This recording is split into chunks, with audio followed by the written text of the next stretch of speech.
Here we have a pretty rare and unusual lap steel. It's made by the Vega company in Boston. I would guess about 1939, 1940 era. Basically it came with legs, but the legs were in such bad condition, and the mounting brackets were pretty useless. So I built a stand here that it just sits on, which is much more secure. And actually you can put it on your lap, even though it's large, it's more comfortable on your lap than you would think it would be. Some of the unusual features of this, instead of having a tone knob, it has these buttons that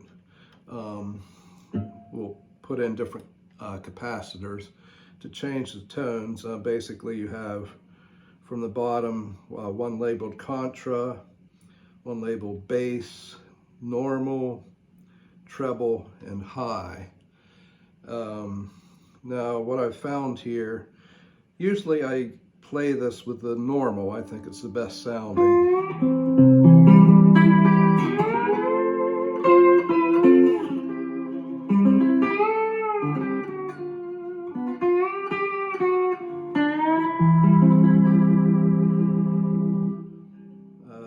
You get a slightly different tone with these top two, are pretty much sound about the same.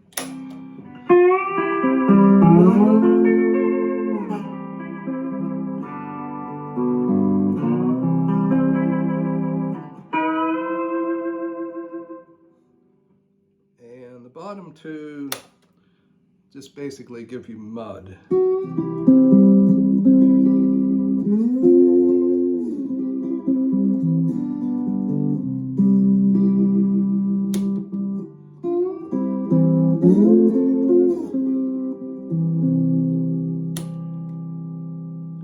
Now it has a slider here for the volume control.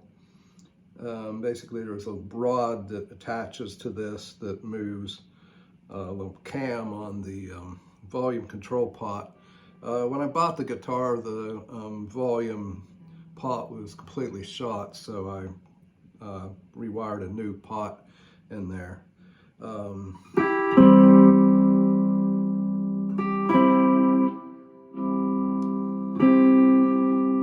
Works a little differently. In the normal setting, it's very non-linear. For some reason, when you hit these top two buttons, it functions better as a volume control. I have no doubt that if this was rewired, not that you'd want to do it because it would no longer be original, but it would be a more practical guitar. Even though it sounds good, I think it would sound even better if you just had a standard tone and volume control attached to it. But of course, don't really want to change it because it's, you know, such a kind of a historic instrument. The pickup here is actually possibly the first humbucker pickup made, or at least the first humbucker that kind of uses the what became the standard type of dual coil system there. And one thing I did modify when I got it, it did have a one of those tuning changer things added onto it here, which I got rid of. I just didn't really like using that. And this here, I put an ebony block underneath the saddle here.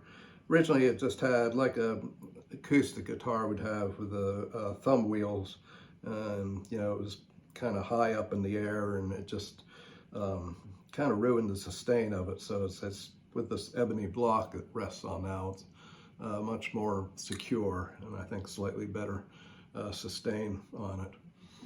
The other unusual feature are the tuning knobs here, which basically you have standard tuners underneath here, and they have rods connecting to these thumb wheels here. Even it looks unusual, but it works really well. Actually, these it's a good system. It tunes very easily and securely.